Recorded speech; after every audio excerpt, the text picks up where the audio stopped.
intermediaries like pension funds or insurance companies. We observe particularly strong effect for bonds issued by other interconnected banks. And this brings me to the second point, in which we show that LOLR contributes to the buildup of systemic risk on a margin. And we investigated in a number of ways. First, we document an increase in an interconnectedness across similar banks. So we show that banks increase the pledging and holding of bonds issued by banks that have come from the same domestic banking sector or have correlated bond prices with its own bank. And this result is consistent with the interbank monitoring theories rather than risk-sharing theories. Second, within domestic banks, we observe an increased pledging of bonds issued by systematically important banks. This instead is consistent with the bailout expectations theory in the event of systemic crisis, as in Fari and Tirol. Finally, we document that banks seems to be colluding with one another by increasing the debt cross-holding. So what it means that I'm going to issue a debt that is then going to be bought by TEAM, and TEAM is going to use it with the ECB to get additional liquidity. And instead, TEAM is going to issue that then I'm going to purchase, and I myself am going to get additional liquidity. This brings me to the final point, in which we show that in response to this increased demand for high haircut gap risky securities, LOLR stimulates the issuance of this debt by banks. So what we see is that risky banks that are associated with high haircut gap issue these securities that are then purchased by other risky banks and pledged with the ECB to obtain the liquidity. Thank you very much. All right, well, thank you, Dominik. And yeah, so again, it's open to questions. You can directly address Dominik. I just have a clarifying question. This is Georgia. You've shown all the pictures about haircuts, but I'm wondering how interest rates are changing. Yeah, so in general, there is a penalty rate when borrowing from the ECB. However, this penalty rate is too small to prevent banks from getting the liquidity from the ECB, because the haircut gap is so large that the small gap in the interest rates is not big enough to prevent banks from using risky securities to pledge them with the ECB and getting liquidity from the central bank. But yeah, there is definitely this penalty rate. Yeah. Opposite direction. Okay, thank you.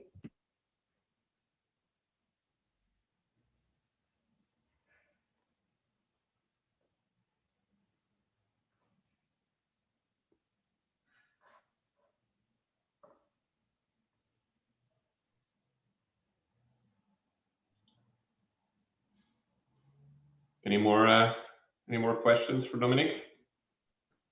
I can ask, maybe, did you look at systemic risk measures? So, I mean, you sort of talk about interconnectedness like it's a measure of systemic risk, but of course, I mean, as you sort of touched on, interconnectedness can actually be a way to mitigate the buildup of systemic risk. So I'm sort of wondering maybe if you could base that conclusion on some sort of maybe, I mean, there's this one, maybe on measures of systemic risk as opposed to on just interconnectedness. That's right. So in the second point here, we observe higher pledging of bonds issued by systemically important banks. So we measure the systemic importance in a number of ways, but our baseline measure is the asterisk measure by angle, and we also use size and leverage of banks, and all three measures gives us the consistent results. Meaning that banks seem to be exposing themselves more to systemically important banks in line with the theory on bailout expectations.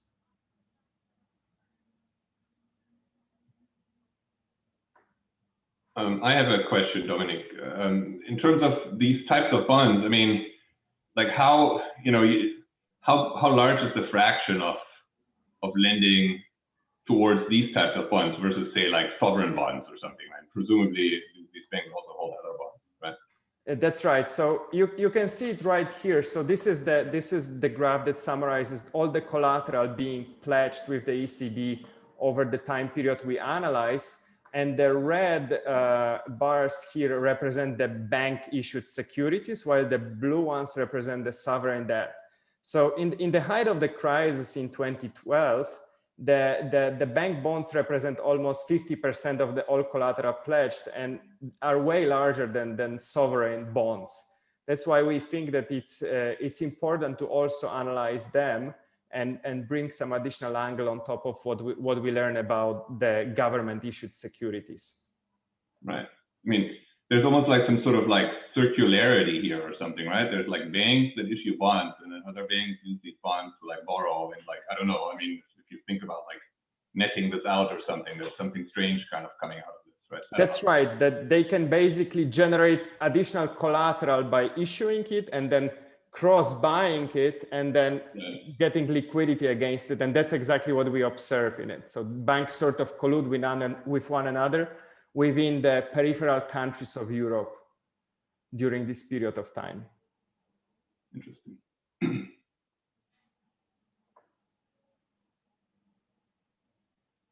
All right. Right. Thank you so much for all the questions.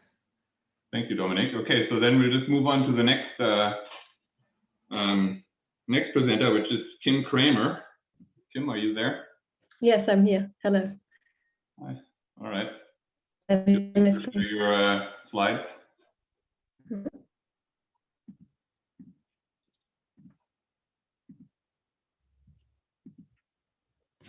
Can everybody see my screen? No, we can't actually. Or now, yeah, starting. Okay, now I can see it. Okay. Okay, great. So hello, everybody. My name is Kim Vikrama. I'm a PhD student at Columbia Business School. Today, I would like to present to you my job market paper, Access to Banks and Household Help. And I'm going to be on the market this coming year. In this paper, I'm asking the question, what role financial access can play in improving health?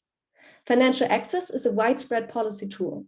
Organizations such as the United Nations and the World Bank have put forward targets of financial access.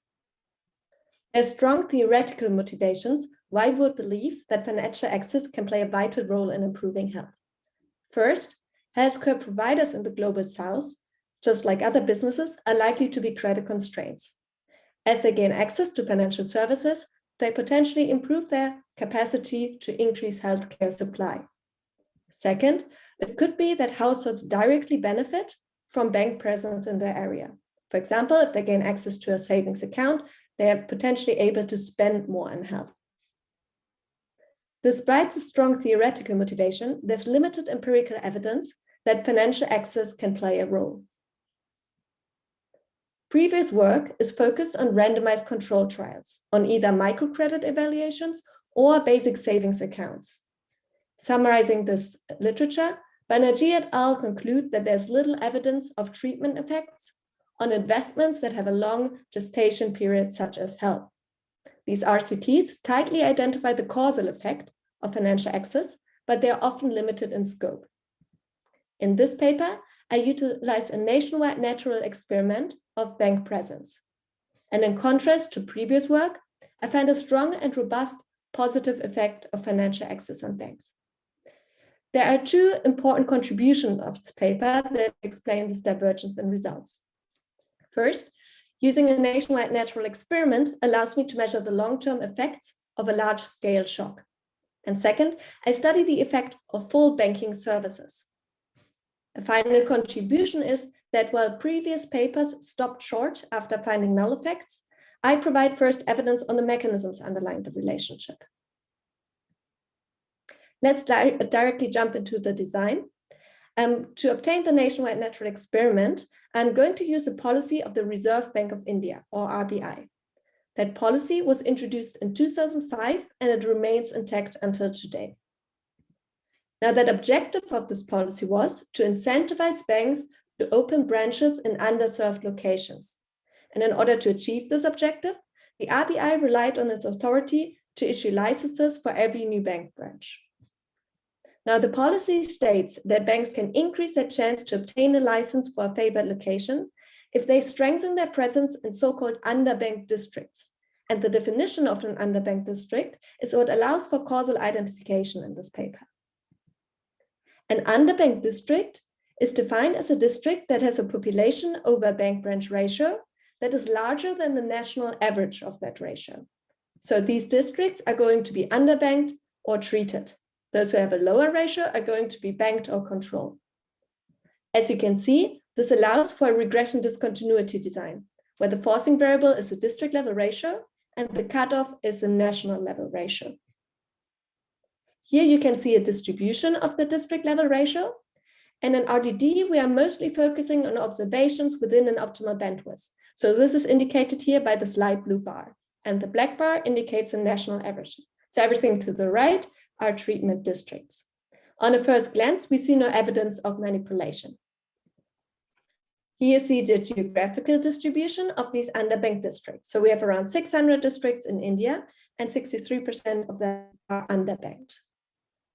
Now, in the RDD, what do I exactly compare? Within a state, I compare observations in underbanked districts, here marked in dark blue, to observations in banked districts in light blue.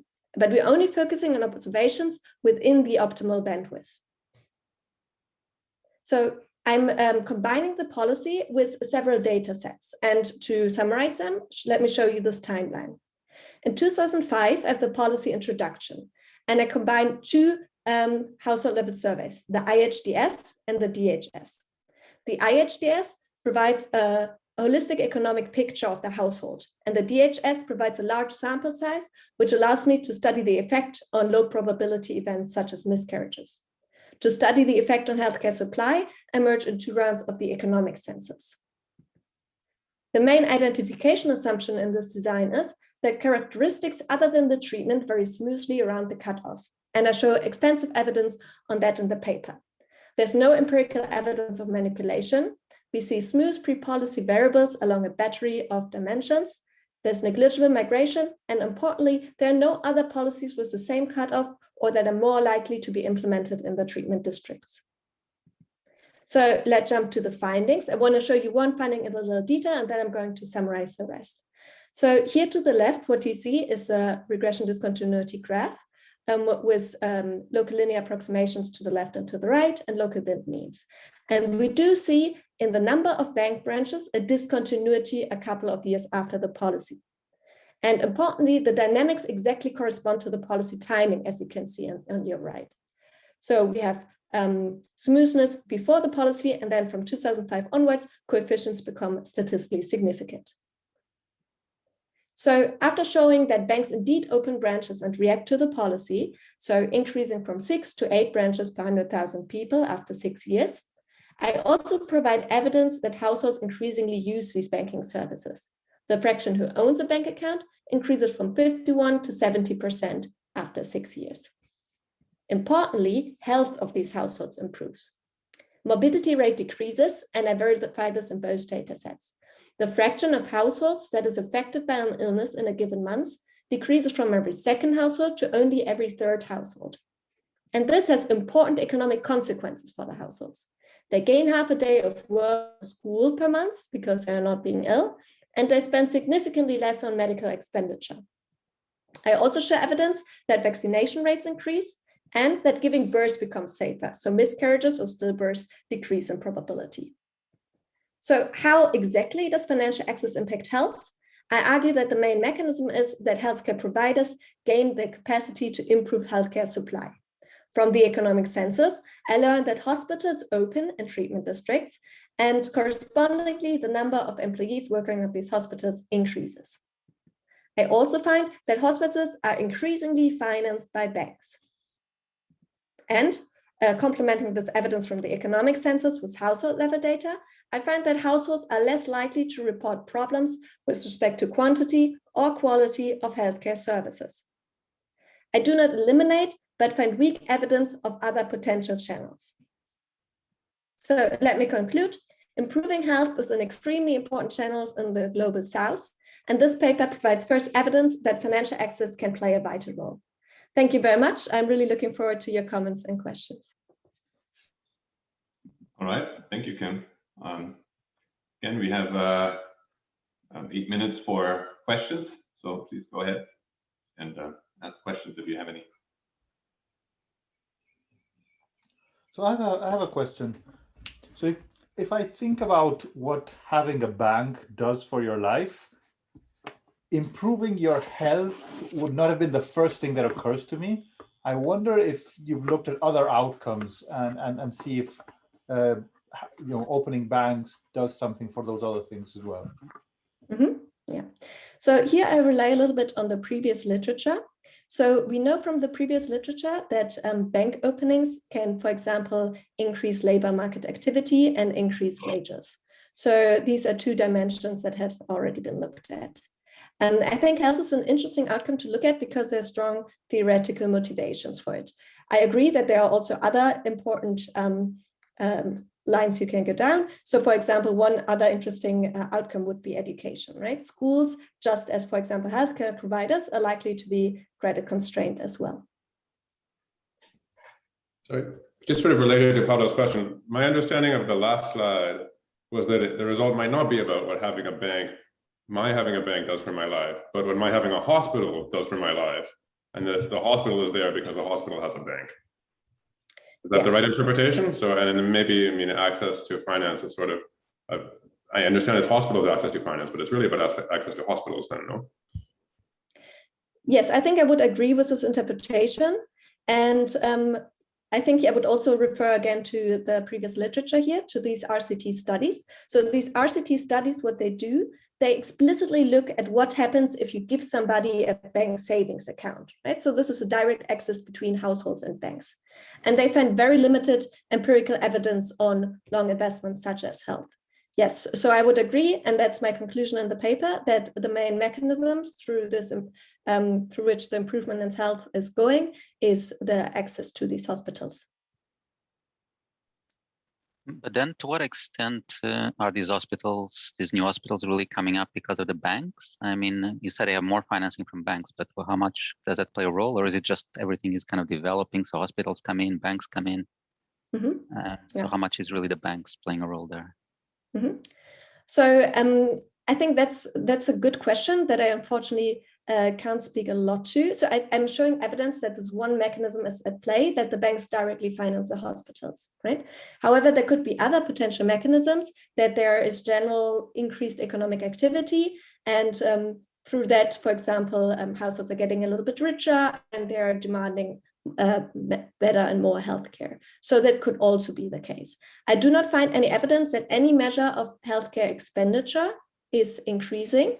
Also, if I look at illnesses that are a little bit more exogenous, so for example, cancer, people don't increasingly spend on cancer treatment after the policy, but I cannot completely eliminate these channels, and I will not. That's I'm providing evidence of one specific mechanism. I do not eliminate the others, but I find weak evidence for them.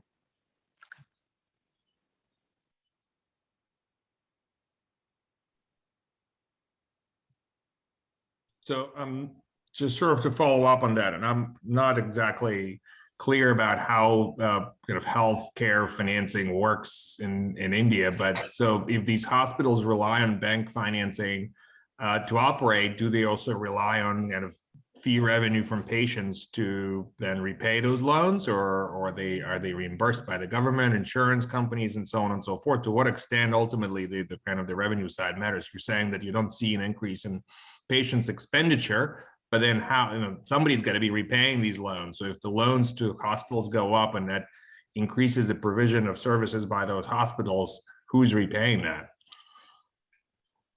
Mm-hmm. Thank you. Yeah, so unfortunately, the data on the hospital side is very sparse in India. So I cannot see, for example, any balance sheet information.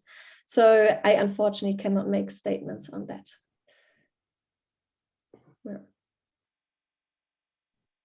But do we know kind of generally the composition of revenue for these hospitals? How much of it comes in from the fees that patients pay? How much of it comes from the government? How much of it comes from insurance and so on and so forth, because that seems key for your channel. I mean, the bank loans are not gifts, right? Bank loans are loans; they have to be repaid. And if you're saying that the increasing provision of loans to hospitals is increasing the supply of hospital services, well, those banks want to be repaid. So I think that's important to understand. I completely agree, and I will try to gather more data on that. Yes, thank you. Sure. I kind of have a naive question about this empirical design, how to measure whether a region is underbanked or not.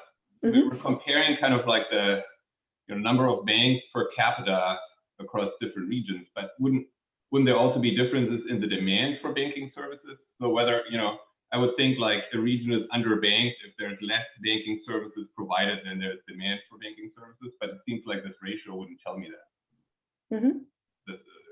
Does that make sense? So definitely there will be a lot of these differences when we look at just underbanked versus banked districts, right? So the idea is that if you just look around the cutoff, then these other characteristics vary smoothly around the cutoff. So we shouldn't see any systematic differences around the cutoff with respect, for example, the demand. Okay. If that wasn't very clear, I will send you an email. No, I mean, I can see how it works mechanically, but it seems like maybe it's just the terminology to call it underbanked just based on that ratio seems not obvious to me. But yes, I see. So that is a definition of the Reserve Bank, and they seem to think it's a good proxy. And yes, of course, one could do better. Sorry, going back to the question of how much of it is supply from hospitals versus the access to credit, can't you compare the results in regions where there are no new hospitals and regions where there are hospitals and see what is the difference in the treatment effect across the two, or those don't exist? No, that's definitely a heterogeneity analysis that I can conduct. Because that will allow you to disentangle how much is one versus the other. Yeah.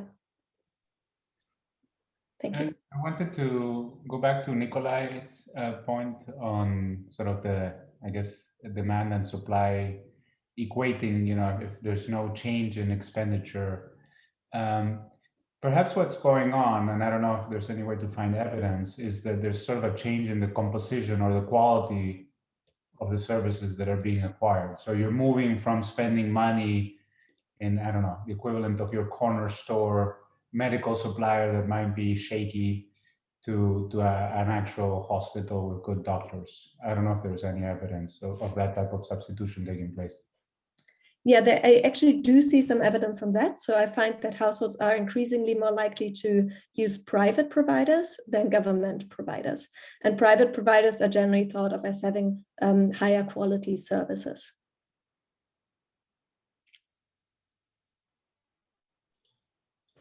But then the fact that you don't find an increase in expenditure on health by people in these areas seems surprising, unless again the private providers are paid also through some insurance scheme, and so you don't see that in kind of direct out-of-pocket expenditures. Yeah, I think the problem is that the health expenditure is also conditional on you receiving that illness, and that households in generally are being healthier as a result of the policy. Wow. I would be surprised to see that happen so quickly, but as you said, it's conditional on receiving the treatment, so it could be, well, yeah, I don't know. I was going to say people seek treatment more if they have more money to spend, but maybe you don't see that the whole point is it's happening on the supply side, not on the demand side. But still, you got to see it somewhere. It's hard to believe that the health improvement happened so quickly that people just become healthy and they seek less medical care as a result of that, and that effect kind of offsets the fact that there's more kind of better and more expensive care available to them at the same time. Yeah, Yeah, I do see that they're becoming healthier, right? And the coefficient sizes are actually comparable to other settings of conditional cash transfers. So that's something that I do observe. But I completely agree with all of your comments. And I think it was great presenting here to get that direction of where I need to go next to disentangle the demand and supply channels more. Thank you. I know. Thank you. I think we need to move on to the next presentation. And that is going to be Menaka. That's correct. Sorry about that. Yes, it's Manika. Manika. Okay, sorry. Yeah. No problem. No problem. All right. So you have 7 minutes to present. Great. So first, I wanted to thank the organizers for putting me on the program. My name is Manika, and I'm a PhD student at Northwestern University. And today I'm going to be talking about the effect of student loans on human capital investments and career outcomes. This project is motivated by two macroeconomic trends. The first trend is that households are spending an increasing amount of wealth on human capital investments. This is the case because the majority of new jobs require a college degree, and the college wage premium is at a historic high. And as demand for human capital has risen, tuition and fees have risen as well. The second macroeconomic trend is that increase in human capital investment is financed primarily through student debt. And over the past 15 years, student loans have increased fivefold, from $260 billion to $1.5 trillion. In this project, I asked, what is the impact on the labor market? Theoretically, an early credit constraint can affect both your initial human capital decisions and your subsequent career path, but we have very little empirical evidence. So far, the empirical evidence on the effect of student loans on careers has been mixed and inconsistent. For example, while some studies have found that student loans are associated with higher wages, others have found it to be associated with lower wages. And this wide range in coefficient estimates is often attributed to the inherent empirical challenges that are associated with causal inference. For example, several papers listed here rely on surveys with few observations. They study one-off policy changes that might be confounded by contemporaneous macro shocks, or they restrict their attention to a subset of the population, specifically low income or low credit score individuals. Relative to the paper, I'm doing two things. First, instead of focusing on labor outcomes at a single point in time, in this paper, I'm going to study how student loans affect both initial investments in human capital and long-term career trajectories. And a second, to overcome the empirical challenges mentioned before, I've assembled a data set which consists of employment outcomes from a large professional networking database. This database follows individuals every month across up to 15 years of career experience. Additionally, I merged this data with university records and commencement programs. As the source of empirical variation in financial aid, I'm going to use the staggered implementation of an institutional aid program called a universal no loan policy. These policies were implemented across 22 universities from 1998 to 2019, and they had a substantial effect on reducing loan take-up. The results in this paper highlight the importance of studying life cycle dynamics in earnings. Specifically, my results suggest that higher student debt can simultaneously lead to both higher and lower earnings at different points in the student's career. I find that first, students trade off dispersion in earnings and mean earnings when selecting majors. I find that students with less student debt are more likely to choose majors that are associated with lower initial wages, higher career earnings, and higher dispersion in earnings. Second, I find that students choose occupations that are consistent with this pattern. Now let me talk a little bit about the data and the empirical design. For the employment data, I've hand collected this data from a large professional networking database. And this data includes data on education, types of jobs, occupations, where they work, when they work, skills attained, and text descriptions of the job tasks. The empirical design will utilize this staggered implementation of this financial aid policy that I mentioned before, called the Universal No Loan Policy. A UNLP is a school policy that decreased the amount of student debt taken in the following way. Prior to the policy, the difference between the cost of attendance and the effective family contribution would be financed with a combination of loans and grants. Post-policy, schools replace the gap with grants that don't need to be paid back. In this figure, I've plotted the regression coefficient studying the effect of the implementation of the UNLP on the fraction of undergraduates with loans. We see a sharp discontinuous decrease right around the policy implementation of about 13 percentage points. The fraction of undergraduate students taking loans drops by more than a third, so it's actually quite substantial. I've plotted both the regression coefficients from a standard two-way fixed effects model and also a Sutton-Abraham model, which allows for heterogeneous treatment effects across cohorts. The results are consistent across both models. Choosing a major is a risky investment.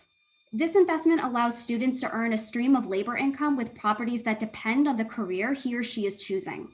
Unlike traditional assets that give owners the right to a steady stream of risky payments in the future, educational investment is not tradable and it's lumpy. This makes risk considerations important when choosing a major. In order to measure how undergraduate degrees differ in mean earnings and dispersion, I run a Mincer regression, which regresses wages on age, years of schooling, occupation fixed effects, race, ethnicity, and gender. On the x-axis is the residualized standard deviation of each major, and on the y-axis is the residualized mean earnings of each major. And we see a strong positive correlation. Majors with high expected earnings are also those that have high dispersion in earnings. This measure of dispersion captures both time series variation and cross-sectional variation. For example, students who choose a pre-med major often have a long period after college with low initial wages while they're in medical school and in residency. On the other hand, students who choose nursing or education have higher initial wages but less growth over their careers. Similarly, we have cross-sectional variation. For example, here I compare students who major in economics with students who major in engineering. And here I've plotted the density for economics and engineering, just as an example. And we see that the distribution of wages for engineering majors is closer together, while some economics majors get either a higher or a lower wage. There's just much more dispersion. Here what I'm doing is I'm running a regression of the policy on an indicator for whether an individual chooses a major in the highest quartile of mean and the highest quartile of dispersion. I progressively add cohort and school fixed effects. In column 3, in the most saturated model, we find that after the policy, students are more likely to choose majors in the top quartile of high mean majors. In column 6, I find that students are more likely to choose a major in the top quartile of major earnings dispersion. Next, I assess whether the same type of pattern exists in occupations. This figure plots the regression coefficients from a difference in difference with school and year fixed effects. And I've run this regression for 10 different job choices, and the jobs are sorted by the coefficient value. For example, the coefficient for teachers says that students are 1 percentage point less likely to become teachers. Now, how do these jobs differ? The jobs where I see declines are jobs that you would think are more protected with flatter compensation paths. For example, most of the teachers in the sample are public school teachers that are more likely to be unionized. These also correspond to those that took low risk majors. On the other hand, the jobs where I see an increase are artists, doctors, business entrepreneurs, attorneys. Artists, authors, and business entrepreneurs we would associate as being higher risk and lower job security, whereas doctors and lawyers have steep income paths with effectively negative earnings early in their career. Manika, sorry to interrupt you, but if you kind of, oh, okay. Conclusion. So in this project, I ask how does student debt affect both initial human capital decisions and long-term career trajectories? Now, using hand-collected data and the implementation of the UNLP policy, I find that lower student loans leads to an increase in the probability of a student choosing both majors and occupations with lower initial wages, higher career earnings, and higher earnings dispersion. Thank you so much. I look forward to your comments. Great, thank you. We have about 5 minutes for questions, so go ahead and ask questions. Hi, Menaka. It's Vadim here. I wonder about the motivation for these universities to adopt some of these, some of these policies. Do you think that they're doing this in a competitive environment to attract different students? So maybe the type of future nurse or the type of future finance person that goes to a school changes after the no loan adoption. How should I think about that? Right. So what you're worried about is a selection bias. So it is certainly possible that a different type of students started to attend the university after the policy was implemented. So in these analyses, what I'm showing you are students that were enrolled at the time of the policy, not those that entered after the case. Though I can tell you that around the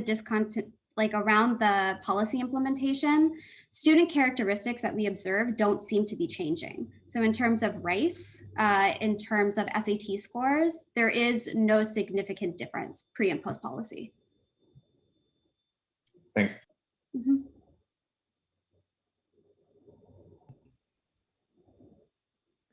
So one question, do you think of this as being specifically about debt, or is it more broadly about income effects on career decisions, or is there a way to tell those two apart?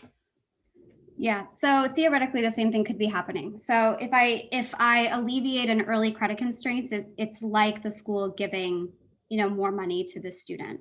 So I would view this as an alleviation of this credit constraint through the university giving more money. So it could be a wealth effect.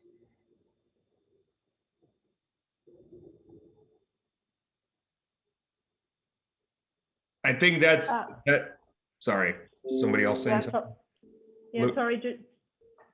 Sorry, can I just very quick question? Maybe I missed that, but you're talking about career choices that differ before and after the implementation of the policy. I'm just wondering, within a specific career choice, do you also see, because we know that for a given job, your entry level salary has a strong impact on your whole salary, your whole present value of all your earnings. So that there's persistence. Do you see that for a given career path that is chosen, the students with larger debt to repay used to choose like a lower paying job within the same career they would have chosen anyway? And so do you check that as well? Or? So I can't, so in the difference framework, I can't, with the data that I have, I can't actually observe the different loan amounts. So I can only kind of, assume that the people that are enrolled at the time of the policy implementation are treated, like sophomores are treated more than seniors, obviously. But conditional on having chosen those careers, I can tell you that what we see is less occupational switch, and the occupations that they're choosing are the occupations that have that you would think would have the highest growth. So of the results that you showed, I think what's striking is it's not just about this kind of growth profile, like lawyers and doctors, and it's not just about variance like entrepreneurs, but artists and writers. I think sure, dispersion is much higher, but I think the mean, or certainly the median, is not that much higher, right? So it seems to be that it might be the kind of the credit constraint effect for some, but it's more like a wealth effect for others. One could argue that being an artist is more of a luxury good, right? And if you give somebody a chunk of wealth that they don't have to spend on education, then they're more likely to consume that luxury good of a career. I agree. I also think an interesting thing to look at is to see how family wealth that's actually something I'm trying to do now, because what you would think is people that are taking higher risk professions or higher risk majors might also be those that have more downside insurance that could be provided by the family. So yes, I agree. I think that's something that in terms of the wealth dynamic, I should look at. I mean, it's nice, of course, to think of human capital as an investment like we do elsewhere in finance, but it's not just about mean and variance and the rest of the distribution of payoffs, right? There's also kind of intrinsic value to these careers that people value for non-monetary, non-pecuniary reasons. Of course. And that, I think, you kind of want to treat that, I think, somewhat separately from the mean and variance of payoffs. I agree. All right, I should probably keep us on schedule. Thanks a lot let's move on to the next presentation, which is by Marcel Peruffo. Yeah, can I share my screen? Menaka, you need to unshare your slide. Oh, yes, please unshare yours.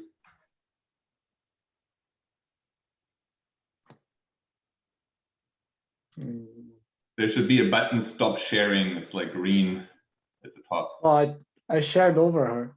Is that fine? Okay. Okay. We can see it. All right, All Marcel. right. Can you see my screen?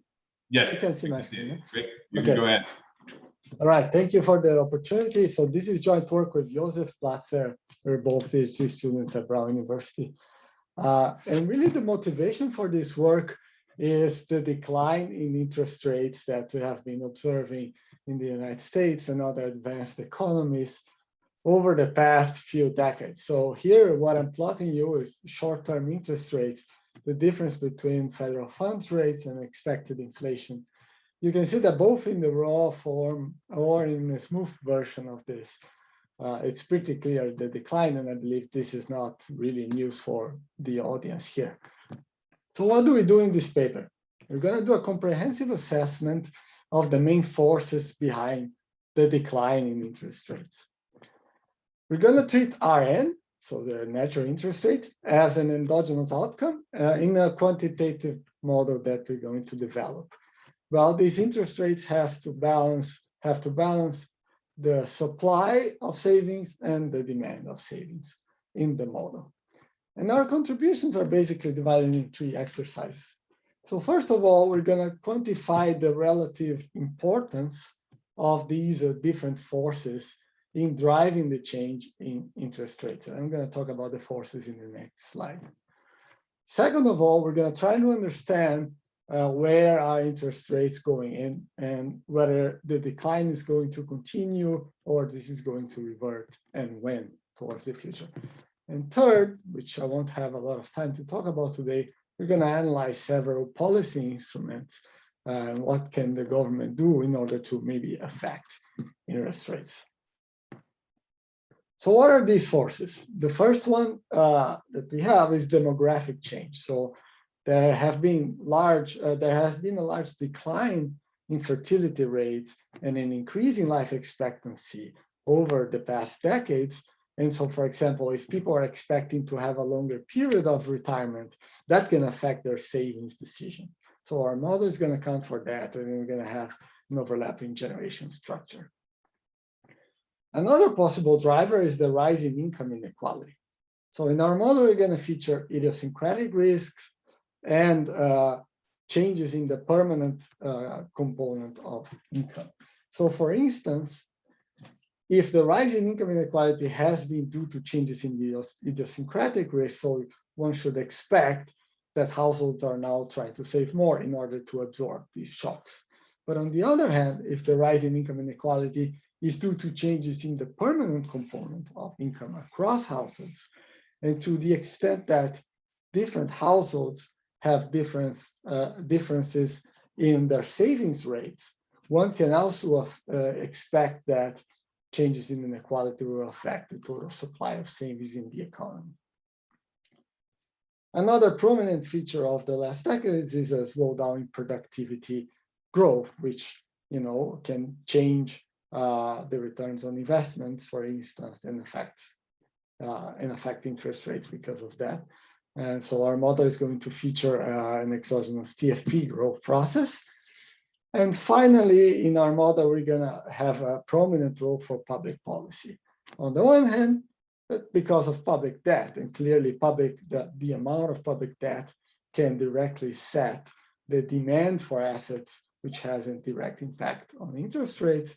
But not only because of that, in our model, we're going to feature a variety of tax instruments, realistic tax instruments, social security and health insurance policies. And those changes in those policies are also going to affect the incentives to save in the economy and thus interest rates. So without further ado, I'm going to jump to our first exercise. So what are we doing here? We're going to calibrate our model to 2015 in a steady state, where the interest rate is calibrated to be around 0.5%. Then we're going to change each of those drivers to their 1975 level. So I'm going to feed the model with a different fertility rates, with a different level of public debt, and with a different level of each of those drivers. And then we're going to compute counterfactual changes in interest rates. And here are the results. So our model is able to account for a total change of 2.2% in interest rates, which is right in the middle of in the ballpark of empirical estimates. TFP growth, the declining TFP growth, is responsible for 1%.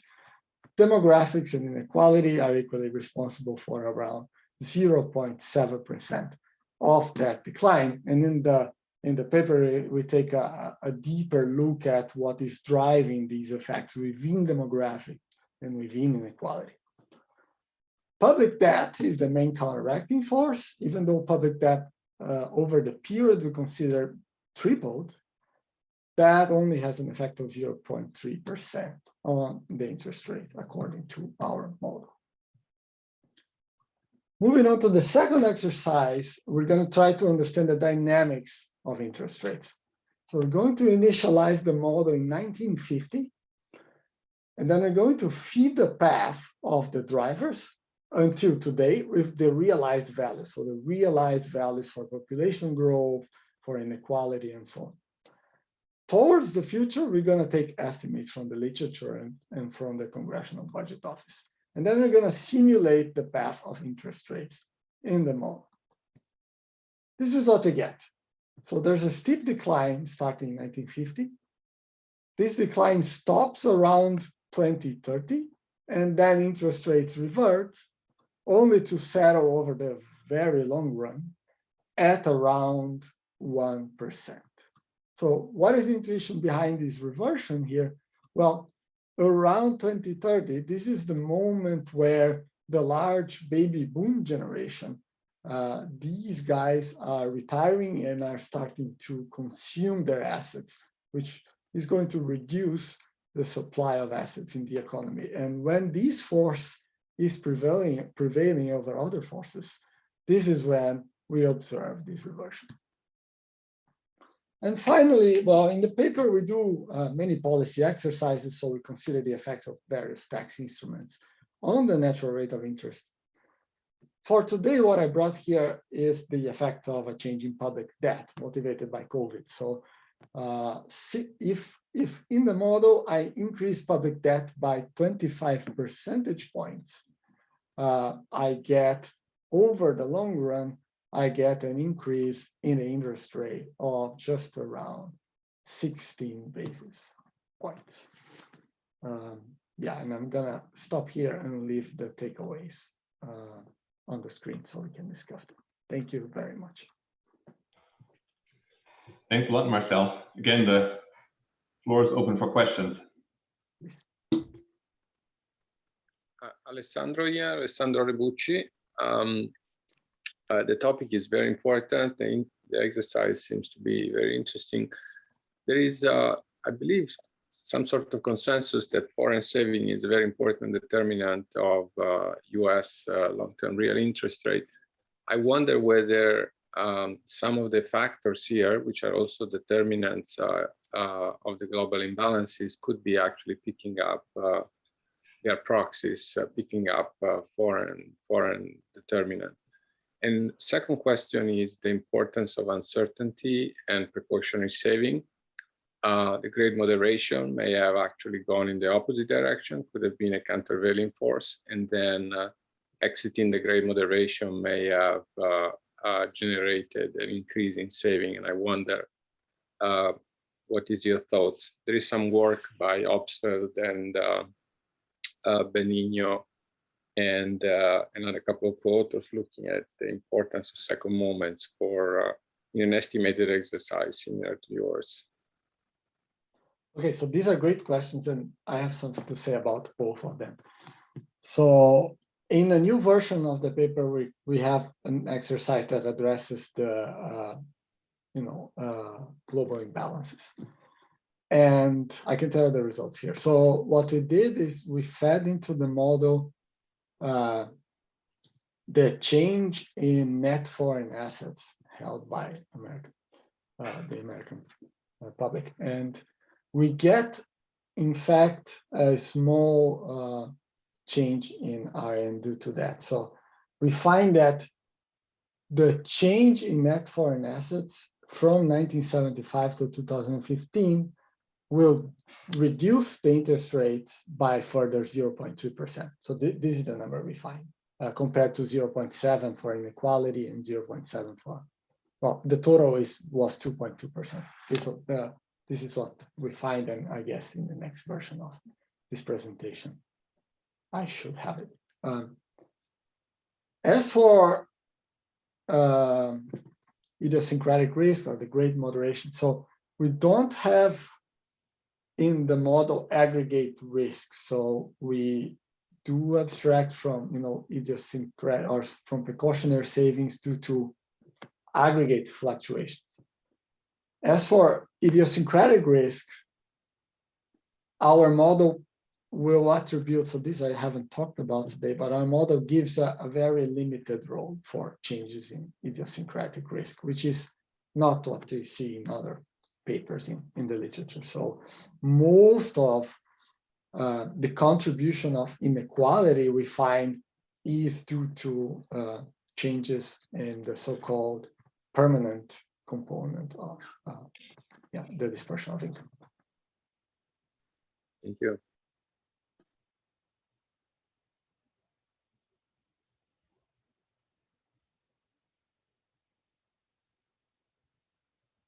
Marcel, that was very interesting. I was hoping you could say a little bit more about what you're assuming when you do these forecasts out into the future about things like the distribution of risks and TFP growth, et cetera. That's what I assume. So basically, there are a few technical assumptions about the path of the drivers, but I mean, over the long run, the technical assumption about the path don't matter. Okay. And pretty much, if you have any questions, so this lambda 0 is just something about the tax rate that is necessary to finance like a large debt over the long run. I see. So you have to clear that market.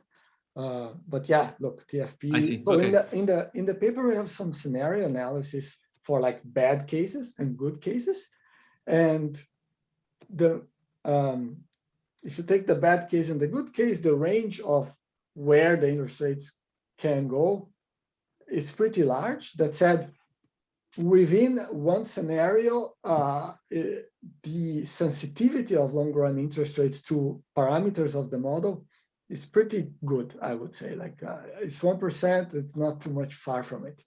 But depending on the scenario of the drivers towards the future, then you can have large changes there. And we're thinking what's the best way to kind of assign probabilities to those. I see. Yeah. Okay, this is helpful. Thank you. I have a question, please. Yes. Hi. Yeah, I was very curious to understand how income distribution affects rates and if that is a constant sign. But also I'm concerned that itself is an endogenous variable, which could happen from many other things like technology changing, capital investment changing in the model and affecting, jobs and all kinds of other things that affect the distribution. So yeah, in some way it's so complex that it's hard to see the sign just one way, like you're sort of postulating. So I agree with you. And maybe this is for another paper, I'd say. But what we wanted to do is kind of take the major drivers that have been talked about out there and try to understand their relative importance. But I completely agree that, take TFP growth. Well, depending on what is driving those changes, maybe those, what's driving those changes is an endogenous object and, can be addressed through policy and so on. But yeah, so our measures of income inequality are not endogenous. We have, endogenous labor supply, but if you forget about that, the earnings process is exogenous, and I think it's a really possible fruitful area for research to try to understand, the endogenous movements there, how to address them, maybe. Thank you. Yeah. All right. Well, thanks a lot to the great student presentations and the questions. We should probably stop it here and take a 10-minute break until 1:10 Eastern, when we return for our last paper for the day. Thank you. Thank you for the opportunity, guys. Thanks to everyone.